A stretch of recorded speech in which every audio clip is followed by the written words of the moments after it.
What's going on, everyone? Today we're going to talk to you about your Inscription Stone and your Emblems and their ranks, as well as the stat effects that they are able to have on them.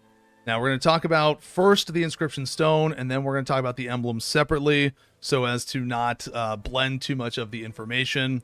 Your Inscription Stone is essentially a talent tree for your stats and some additional passive effects that you get from the Fatuina Echo that you get passively over time in combat that you see triggering and getting stacks of. That's what the Inscription Stone's for, as well as just amplifying some additional proc effects through the emblem system. Now, to progress your Inscription Stone tree, you need Inscription Stone energy, which comes from a variety of places.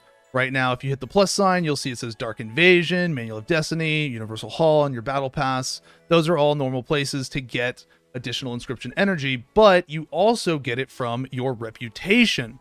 So you can see right here on Cache Canyon, I actually bought some for Dust of Inscribed Stone already and sold it out. So ranking up your reputation in the zones is important for character progression still, because that is where you're going to be able to get more inscribed stone energy, as well as these emblem chests, which is going to let you get more emblems, which is important for upgrading your emblems and trying to RNG different effects. So that's where the emblem stone, that's where the inscription stone energy comes from. Very important.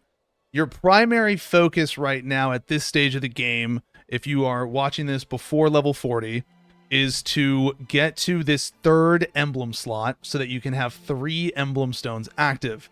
Now, you still want to build it in an efficient manner that is taking appropriate stats for your respective playstyle. If you're DPS, you're obviously looking to get your primary attribute with strength, combo, and focus. For, you know, if I'm warrior, it's targets defense, defense pen essentially. But, you know, if I'm tanking, I'll go a different route, and I'll want to go like things like stamina for more health and more HP recovery, that type of thing. Now, this side, you see we take cooldown because it gives us a direct path to strength, and which then gives us access to this emblem node. So it's very important for getting those emblem nodes. These middle core nodes are additional stat effects that you gain when the Fatuina Echo is triggered. These are not something you'll worry about too early on, because you're just not going to have enough inscription energy, and it makes you invest too much into things that aren't as important right now for increasing your performance on your class.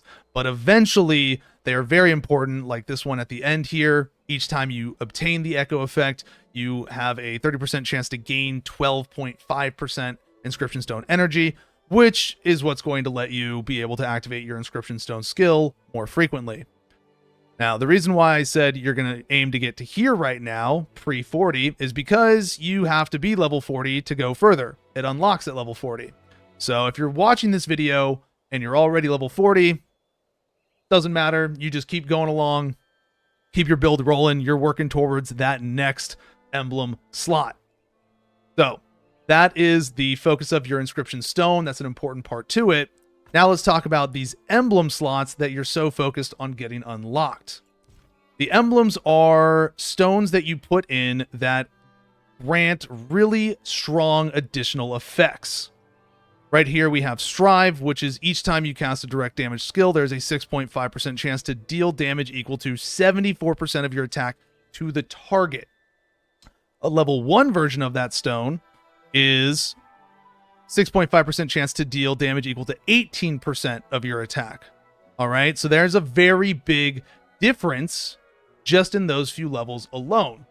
Now, that being said, why do I have a level 4 green and not, say, a level 4 purple or higher?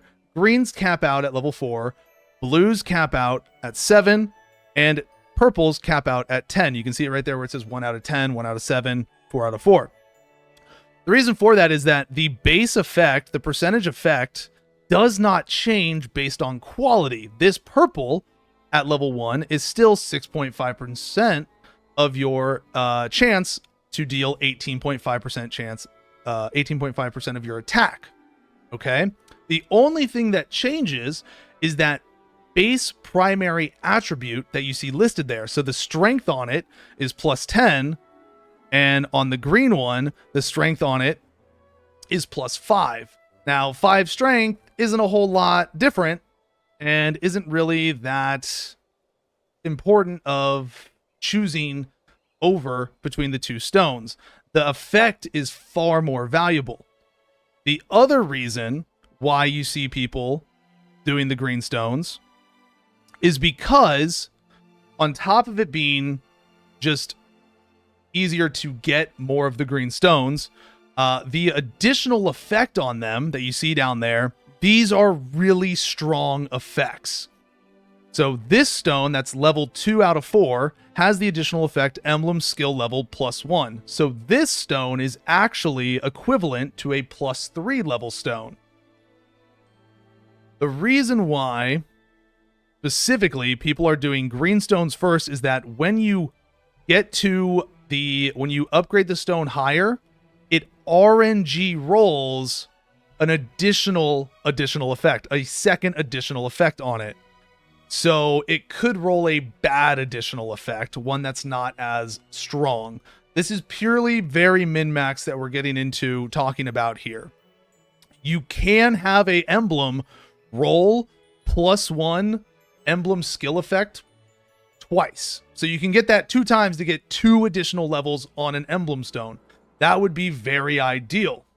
If you can get +50% attribute in a different area, that's also good. So for example, if I take this stone and I put it right here, I would get 50% more Omni that I had invested into this tree if that's what I was wanting to go for, which I'm not. I don't use Omni, so that one would actually be very bad for me. But when you get those stones that give you a +50% attribute to a top left, bottom right, bottom left, etc., if I had a bottom left one here for strength, 50% more strength is actually really good to get out of a node. So if you get +1 emblem, +50% of a stat, that would be a pretty solid stone. But ideally, you're going to want +1 emblem on both in order to really amplify those emblem effects. Strive specifically is a massive flat damage bonus that you deal on a % chance to attack the target. Another very good stone would be, Sprawl. Each time you deal damage, there is a 20% chance to deal a dot equal to a percentage of your attack to the target per second for 5 seconds, and the effect can stack up 5 times, with each stack increasing the dot by 50%. So that is a very good effect to also have for an emblem stone, and this is why you want to have more emblem stones available so that you can get more of these emblem stone effects to make use of. And yeah, like Out of Control is a good AoE stone, but also works for single target as well when you have those multiple emblem slots.